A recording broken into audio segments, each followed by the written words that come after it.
भारत भूमि संतों और महापुरुषों की भूमि रही है। ऐसे ही एक महान संत थे, संत रविदास जी।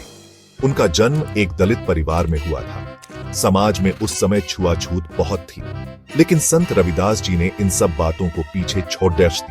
संत रविदास जी बचपन से ही बहुत मेधावी थे। उन्हें पढ़ने लिखने का बहुत शौक था, लेकिन उन्हें समाज में उचित सम्मान नहीं मिलता था। लोग उन्हें नीचा दिखाते थे। फिर भी संत रविदास जी ने हिम्मत नहीं हारी। उन्होंने ईश्वर की भक्ति में अपना जीवन समर्पित कर दिया। वे हमेशा सत्य और प्रेम का मार्ग दिखाते थे। वे कहते थे कि ईश्वर सब में वास करते हैं। संत रविदास जी की वाणी बहुत ही सरल और मर्मस्पर्शी होती थी। संत रविदास जी सिर्फ उपदेश ही नहीं देते थे, बल्कि खुद उस पर अमल भी करते थे।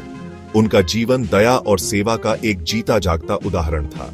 वे हमेशा गरीबों और जरूरतमंदों की मदद के लिए तत्पर रहते थे। एक बार की बात है, एक गरीब महिला अपने बीमार बच्चे को लेकर संत रविदास जी के पास आई।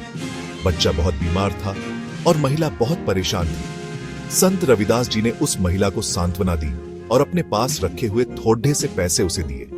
उन्होंने कहा, माता, चिंता मत करो, ईश्वर तुम्हारे बच्चे को जल्द ही स्वस्थ कर देंगे। संत रविदास जी की दयालुता और प्रेम देखकर महिला की आंखों में आंसू आ गए।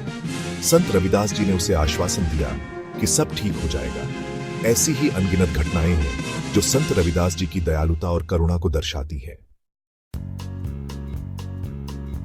एक दिन की बात है, संत रविदास जी अपने शिष्यों के साथ गंगा नदी के किनारे बैठे थे। तभी वहां एक ब्राह्मण आया। उसने गंगा में स्नान किया और पूजा पाठ करने लगा। उसने सोने का कंगन गंगा मैया को अर्पित करने के लिए नदी में फेंका। यह देखकर संत रविदास जी के एक शिष्य ने कहा, देखो महाराज, कितना बड्ढा दानी है यह ब्राह्मण, सोने का कंगन गंगा मैया को अर्पित कर रहा है। संत रविदास जी मुस्कुराए और बोले, बेटा, सच्ची भक्ति दिखावे से नहीं, मन की पवित्रता से होती है। इतने में एक गरीब महिला अपने बच्चे के साथ वहां से गुजरी। बच्चा रो रहा था।